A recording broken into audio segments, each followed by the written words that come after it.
Assalamu alaikum. Yesterday we have discussed electric force or Coulomb's law, and it was a fundamental force in electrostatics. Coulomb's law में हमने पढ़ा कि दो charges के बीच में जो फंडामेंटल फोर्स है जिसको कूलम फोर्स, इलेक्ट्रोस्टैटिक फोर्स और इलेक्ट्रिक फोर्स कहा जाता है। तो इसके बाद हम ये पढ़ेंगे कि अगर कोई फोर्स है, कुछ फोर्सेस होती हैं जिनको हम कॉन्टेक्ट फोर्सेस कहते हैं, कुछ फोर्सेस होती हैं जिनको हम फील्ड फोर्सेस कहते हैं। कॉन्टेक्ट फोर्सेस कैसे होती है? फॉर सपोज आप किसी चीज को धक्का दे रहे हैं, किसी चीज को उठा रहे हैं, किसी स्प्रिंग को खींच रहे हैं, तो ये जो फोर्सेस है जब आप एक ऑब्जेक्ट को दूसरे ऑब्जेक्ट के साथ कांटेक्ट में लाएं तो इन फोर्सेस को हम कांटेक्ट फोर्सेस कहते हैं। ये जब दो ऑब्जेक्ट्स कांटेक्ट में होंगे तब भी ये फोर्सेस एक्ट करेंगे या पैदा होंगी। लेकिन फील्ड फोर्सेस ऐसी फोर्सेस होती हैं जिनको ट्रांसमिट होने के लिए, जिनको एक जगह से दूसरी जगह जाने के लिए या किसी दूसरे ऑब्जेक्ट पर एग्जर्ट होने के लिए किसी कांटेक्ट की जरूरत नहीं होती, उनको फील्ड की जरूरत होती है। स्पेस में वो ट्रेवल कर सकती हैं, ट्रांसमिट हो सकती हैं। तो ग्रेविटेशनल फोर्स जो है वो एक आपकी फील्ड फोर्स है और आपकी इलेक्ट्रिक फोर्स भी फील्ड फोर्स है। फील्ड फोर्स का मतलब होता है कि ये फोर्स जो ऑब्जेक्ट प्रोड्यूस करते हैं, जैसे ग्रेविटेशनल फोर्स जो मैटर प्रोड्यूस करता है फॉर सपोज अर्थ, तो वो उसके अराउंड जो स्पेस है, जो उसके अराउंड रीजन है, जो उसके सराउंडिंग जो उसकी सराउंडिंग है, उसमें वो फोर्स एक्ट करेगी किसी भी दूसरे मैटर पर अगर वो उसके नजदीक लाया जाए। हाँ, ये अलग बात है कि हर ऑब्जेक्ट की कोई लिमिटेशंस होती है, उसकी फील्ड की कोई लिमिटेशंस होती है डिपेंडिंग अपॉन द मासेस और the magnitude of the charges. ऐसे ही अगर इलेक्ट्रिक फोर्स है तो वो इलेक्ट्रिक फोर्स एक चार्ज के अराउंड जो रीजन है, उसके स्पेस है, जो उसके सराउंडिंग में, जो उसकी साइड्स हैं, उसमें वो फोर्स उस फील्ड में अगर कोई भी दूसरी चार्ज उसके नजदीक लाई जाए तो वो फोर्स उस चार्ज की जो फील्ड है, उसकी जो फोर्स है वो दूसरी चार्ज पर एक्ट करेगी। इस वजह से हम इसको फील्ड फोर्स कहते हैं। इलेक्ट्रिक फोर्स है तो इसको हम इलेक्ट्रिक फील्ड कहेंगे। उसका फर्स्ट कॉन्सेप्ट जो है वो माइकल फैराडे ने दिया था।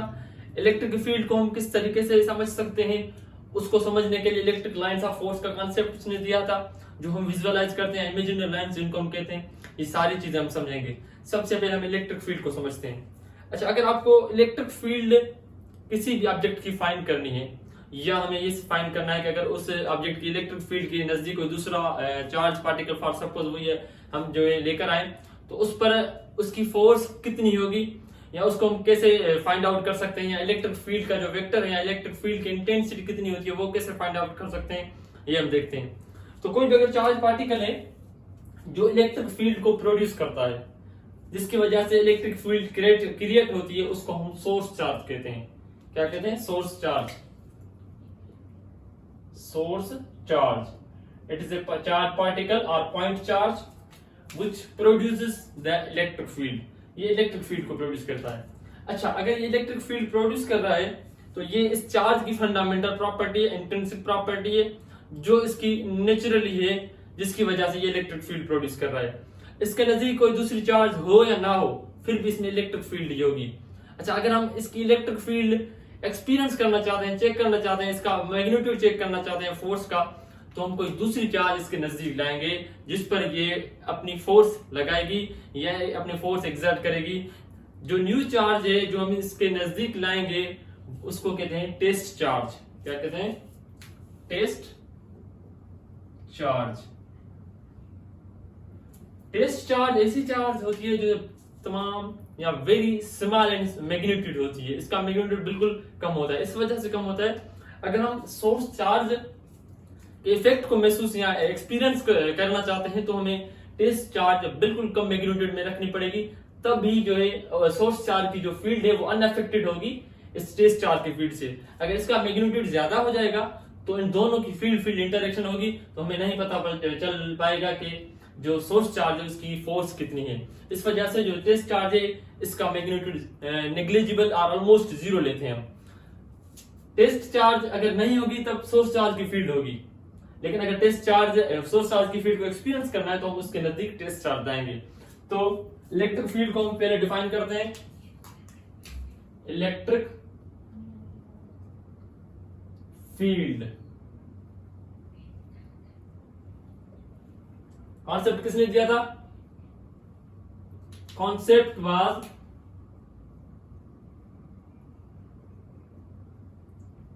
Given by Michael Faraday.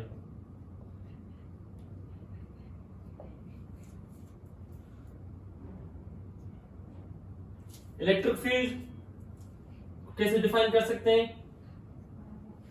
It is space और reason around a charged object or charged particle where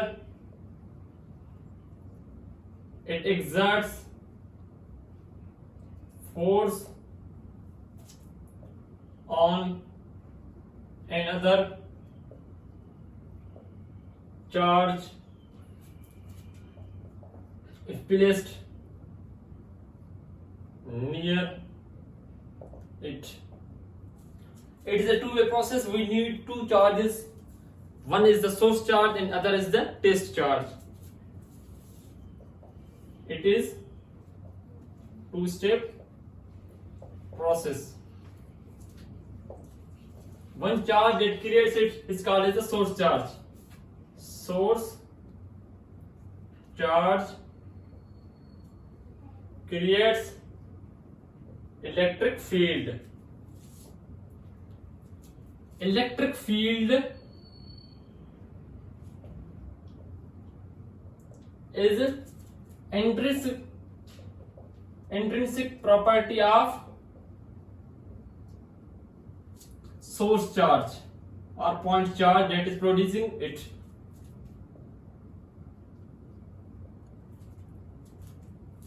Test charge is only used to detect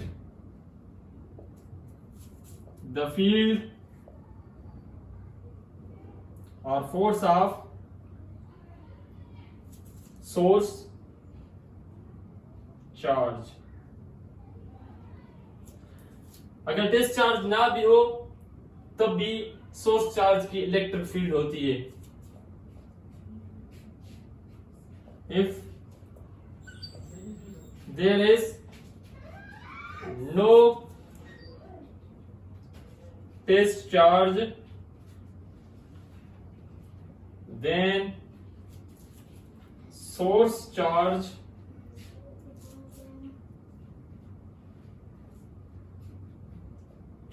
field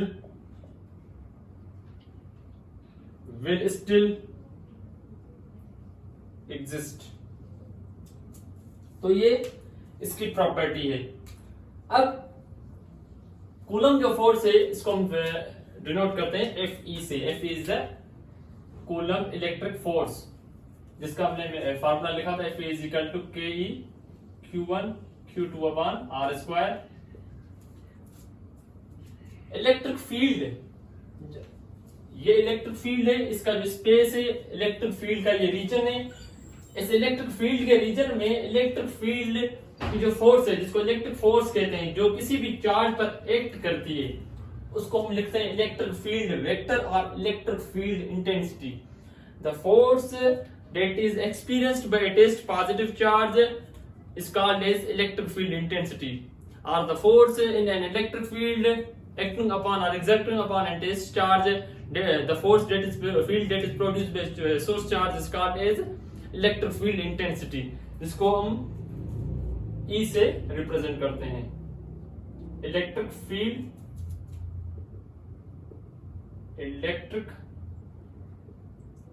field intensity और electric field vector. Force acting per unit charge or test charge.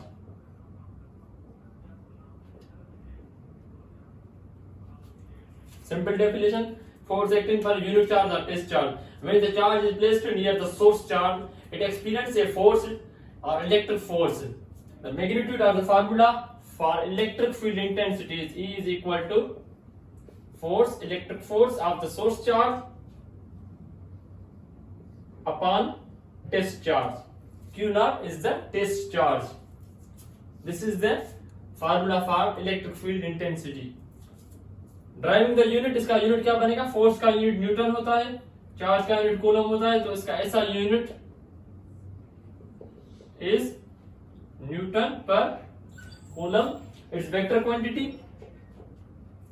Direction is of force. Force का direction वही electric field का direction. इसका अगर हम दूसरा formula बनाना चाहें तो force is equal to F E is equal to K Q1 Q2 upon R square. R is the distance. Q for suppose it is the source charge and Q2 is the test charge, then the force between both of these will be equal to Fe is equal to Ke Q source charge, test charge, R is the distance between them. So now the formula for electric field intensity will be E is equal to F की जगह इसकी value put करेंगे force की Ke Q naught upon R square upon Q naught. इसको अगर set करके लिखेंगे तो के यहां पर हो जाएगा Q naught में कैंसिल हो जाएगा R square. Electric field intensity और electric field vector is equal to coulomb constant, source charge and the distance. This is the formula for electric field vector or electric field intensity. तो E is equal to K E Q upon R square और E को हम लिख सकते हैं E is equal to F upon Q naught. This is the formula for electric field intensity or electric field vector for one unit charge. अगर एक source charge है तो उसका फार्मूला ये है. लेकिन अगर ज्यादा चार्जेस हो जाए, कोई मटेरियल हो जाए जिसमें अनलिमिटेड इनफाइनाइट चार्जेस या ज्यादा चार्जेस हो जाए, या हम इसको इस तरीके से कह सकते हैं अगर कंटिन्यूअस चार्ज डिस्ट्रीब्यूशन वाला कोई मटेरियल आ जाए, कोई ऑब्जेक्ट ले लें जिसमें ज्यादा चार्जेस हो, तो वो हम किससे कैलकुलेट कर सकते हैं? उसके लिए हमें पता होना चाहिए volume charge density, surface charge density and linear charge density. तो इनका मतलब क्या होता है? अगर किसी ऑब्जेक्ट का अगर आप उसकी लेंथ को देख रहे हैं, उस लेंथ की जो आप उसकी लेंथ के हिसाब से देखें उसकी इलेक्ट्रिक फील्ड क्या होगी, तो आप उससे देखेंगे उसकी लेंथ में कितनी चार्जेस हैं, the total charge in the length. तो इसको हम किससे लिख सकते हैं? लीनियर चार्ज डेंसिटी के तरीके से. Linear charge density represent by lambda. Charge इसको लिखते हैं चार्ज पर यूनिट लेंथ. अगर कोई लेंथ वाला ऑब्जेक्ट है, उसके अगर आपको चार्ज डिस्ट्रीब्यूशन दिखनी है, इलेक्ट्रिक फील्ड कैलकुलेट करनी है, तो आप उसकी चार्ज लिखेंगे लीनियर चार्ज डेंसिटी. लेम्डा इससे रिप्रेजेंट करते हैं. Lambda is equal to Q upon L. Lambda is the linear charge density. तो charge will be equal to Q will be equal to lambda L. आप ये put करेंगे at the place of Q. अगर आप किसी object की जिसका surface है यानी 2 डायमेंशन यानी एरिया है, उसकी अगर आप चार्ज डेंसिटी मालूम करना चाहते हैं या उसकी इलेक्ट्रिक फील्ड कैलकुलेट करना चाहते हैं, तो उसकी चार्ज डेंसिटी क्या होगी? Charge density will be equal to surface charge density. Surface charge density. Surface charge density को हम सिग्मा से शो करते हैं. That is charge per unit surface. अगर कोई ऑब्जेक्ट है जिसका वॉल्यूम हो, 3 डायमेंशनल हो, क्यूब हो या स्क्वायर हो या ऐसी कोई चीज हो जो 3D में हो, तो उसका वॉल्यूम के हिसाब से उसकी जो टोटल चार्ज है वो कैलकुलेट करेंगे, जिसको हम वॉल्यूम चार्ज डेंसिटी कहते हैं. Volume charge density. रो से इसको शो करते हैं चार्ज पर यूनिट वॉल्यूम, और the amount of charge per unit volume. इसको हम लिख सकते हैं rho is equal to Q upon V. इसको हम लिख सकते हैं sigma is equal to Q upon A. इसको कूलम पर सेंटीमीटर में मेजर कर सकते हैं, सेंटीमीटर स्क्वायर, इसको सेंटीमीटर में, और इसको कूलम पर सेंटीमीटर क्यूब में मेजर कर सकते हैं. Linear charge density, surface charge density and volume charge density are the ways to calculate the charge distributions of the charges of the materials of the objects. अगर ज्यादा charges हो तो इस तरीके से हम कैलकुलेट करेंगे इसको। इलेक्ट्रिक फील्ड का अगर डायरेक्शन की बात की जाए तो इलेक्ट्रिक फील्ड का डायरेक्शन हमेशा पॉजिटिव चार्ज से इलेक्ट्रिक फील्ड आउटवर्ड होती है, पॉजिटिव चार्ज से इलेक्ट्रिक फील्ड निकलती है and inward to the negative charge होती है। रही बात सोर्स चार्ज और टेस्ट चार्ज की, तो सोर्स चार्ज जो है वो पॉजिटिव भी हो सकती है, उससे इलेक्ट्रिक फील्ड आउटवर्ड होगी, हम पढ़ेंगे इलेक्ट्रिक फील्ड लाइंस में इसको डिटेल से। और जो सोर्स चार्ज है वो नेगेटिव भी हो सकती है, दोनों चीजें सोर्स चार्ज की हो सकती है। लेकिन टेस्ट चार्ज ऑलमोस्ट जो केसेस है उसमें हम टेस्ट चार्ज को पॉजिटिव रखते हैं। अब हम पढ़ते हैं इलेक्ट्रिक फील्ड लाइंस और electric lines of force. Michael Faraday ने कॉन्सेप्ट दिया था इलेक्ट्रिक फील्ड लाइंस का। इलेक्ट्रिक फील्ड को विजुअलाइज करने के लिए इमेजिनरी लाइंस ड्रा की जाती है, इलेक्ट्रिक फील्ड लाइंस इनको कहते हैं। Concept was given by Michael Faraday. ये कहा जाता है कि हर कोई ऑब्जेक्ट जो charge object for suppose particle है या चार्ज है, तो उसके अराउंड जो रीजन है, जो उसकी स्पेस है, जिसको इलेक्ट्रिक फील्ड कहते हैं, उस इलेक्ट्रिक फील्ड में जो फोर्स है एक जगह से दूसरी जगह कैरी करने वाली, हमने इमेजिनरी लाइंस कंसीडर की है जिनको हम इलेक्ट्रिक फील्ड लाइंस कहते हैं। जैसा कि वो लाइंस फोर्स को कैरी करते हैं, इस वजह से हम उनको लाइंस ऑफ फोर्स भी कहते हैं, आल्सो नोन एज और लाइंस ऑफ फोर्स। तो ये क्या है? Imaginary lines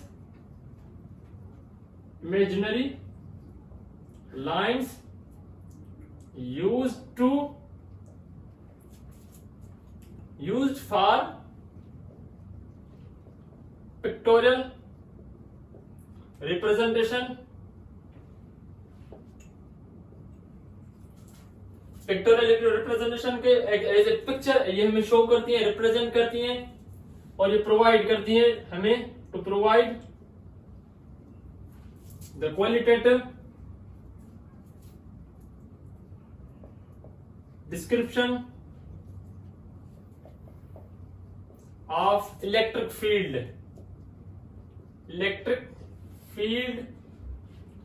eight that point.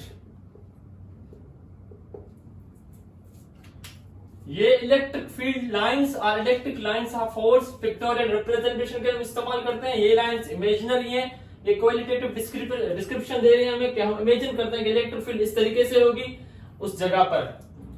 In lines के बारे में, इनकी प्रॉपर्टीज को अगर हम पढ़ें तो लाइन कहां से स्टार्ट होती है, कहां पर एंड होती है, तो द कैरेक्टरिस्टिक्स और प्रॉपर्टीज कौन कौन सी इलेक्ट्रिक लाइंस की?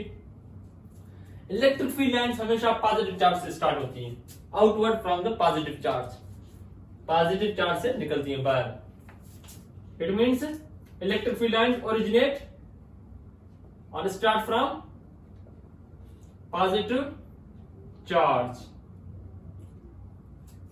Second point, electric field lines हमेशा एंड होती हैं नेगेटिव चार्ज पर। अगर कोई पॉजिटिव चार्ज है तो उससे इलेक्ट्रिक फील्ड लाइंस निकलेंगी at the infinite distance, and अगर कोई नेगेटिव चार्ज है तो उसमें इलेक्ट्रिक फील्ड लाइन इनवर्ड जाएगी from the infinite distance. And और terminate on negative charge. Third property इसके अगर देख लें, इलेक्ट्रिक फील्ड, कोई भी दो इलेक्ट्रिक फील्ड लाइंस कभी भी इंटरएक्ट नहीं कर सकती, कभी भी इंटरसेक्ट नहीं कर सकती, कभी भी एक दूसरे को क्रॉस नहीं कर सकती। Two lines can never intersect each other. Fourth point, line को कभी भी अगर आप टेंजेंट जो लाइन होती है, जो किसी भी लाइन के एक डॉट को, एक पॉइंट को टच करके जाए, उस लाइन को हम टेंजेंट कहते हैं। अगर आप इलेक्ट्रिक फील्ड लाइन की एक लाइन टेंजेंट लाइन निकालेंगे तो वो इलेक्ट्रिक फील्ड वेक्टर ई का डायरेक्शन शो करेगी। और सपोज इसकी टेंजेंट लाइन ये है, यहाँ पर मैं टेंजेंट लाइन ड्रा कर रहा हूं, तो ये इलेक्ट्रिक फील्ड वेक्टर ई का डायरेक्शन शो करेगी। तो इसको लिखेंगे टेंजेंट ड्रॉन टू लाइन और electric field line gives direction of E or F, electric force RE। दो लाइन इस वजह से इंटरसेक्ट नहीं कर सकती, अगर दो लाइन इंटरसेक्ट करेंगी तो इलेक्ट्रिक फील्ड के दो डायरेक्शन हो जाएंगे, जो कि पॉसिबल नहीं है, because it has one direction. एक ही डायरेक्शन में, वेक्टर क्वांटिटी हमेशा एक डायरेक्शन में होती है, इस वजह से। इसकी ज्यादा प्रॉपर्टीज पढ़े, अगर दो पॉजिटिव चार्जेस हैं, एक दूसरे को इस तरीके से रिपेल करती है, पॉजिटिव की लाइंस पॉजिटिव लाइन को रिपेल करती है और एक दूसरे से सेपरेट हो जाती है। एक पॉजिटिव है, दूसरी नेगेटिव है, from the positive line from the positive will go to the line from the negative, इस तरीके से वो निकलती है। और इसके अलावा फील्ड स्ट्रॉन्ग कहां पर होती है, फील्ड वीक कहां पर होती है, जहां पर लाइंस एक दूसरे के नजदीक हो, क्लोज हो, वहां पर इलेक्ट्रिक फील्ड स्ट्रॉन्ग होती है। जहां पर लाइंस एक दूसरे के दूर हो, वहां पर जो है इलेक्ट्रिक फील्ड वीक होती है। तो इलेक्ट्रिक फील्ड और इलेक्ट्रिक फोर्स और electric field vector E is strong where lines are closer, एक दूसरे के नजदीक हो, और electric field is weak where lines are far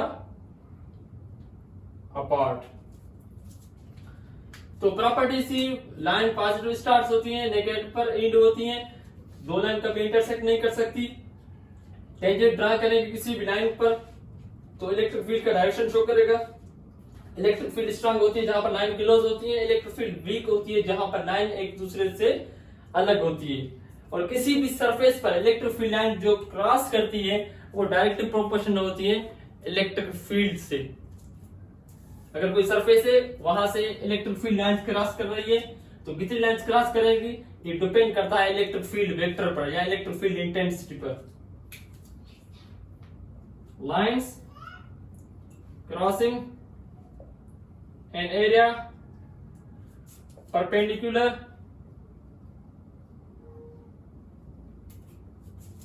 to electric field electric force is directly proportional to the intensity or magnitude of electric field। Electric field, तो ये कुछ properties थी इलेक्ट्रिक फील्ड लाइन्स की और इलेक्ट्रिक लाइन्स की। दो चीज आपको ध्यान में रखनी चाहिए जो कि मिसकंसेप्शन है हमारे स्टूडेंट्स में। फर्स्ट ये electric line of force imaginary line है, ये किसी भी पार्टिकल के पाथ को शो नहीं करती। ये जरूरी नहीं कि ये हमने लाइन ड्रा कर ली इसका मतलब है कोई भी पार्टिकल है उसकी जो फोर्स है इसी पाथ से मूव करेगी, नहीं, ये बात गलत है। ये सिर्फ इमेजिनरी लाइन है जो सिर्फ हमने कंसीडर करनी है फॉर सपोजिंग और विजुअलाइजिंग इलेक्ट्रिक फील्ड। दूसरी बात ये, अगर ये लाइन यहां से हमने इसे ड्रा की है इसका मतलब ये नहीं कि इलेक्ट्रिक फील्ड सिर्फ इन्हीं जगहों पर है जहां पर ये लाइन्स है, नहीं, इलेक्ट्रिक फील्ड कंटिन्यूअस होती है, ओवरऑल स्पेस को जो है ना वो ऑक्यूपाई करती है, ना कि मखसूस जगहों पर जहां पर ये लाइंस होती है। तो इलेक्ट्रिक फील्ड अगर मैं कहूं ये चार्ज क्यू है तो इसके हर जगह at every place there is electric field, आप इसको कहीं पर भी महसूस कर सकते हैं, ना कि सिर्फ ये लाइंस जहां ये ड्रा की गई है वहां पर इलेक्ट्रिक फील्ड है।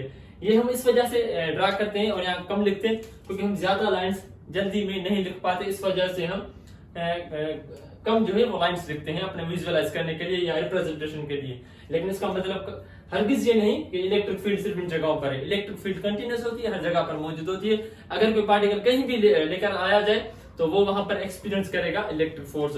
तो this was all about electric field lines and electric field intensity.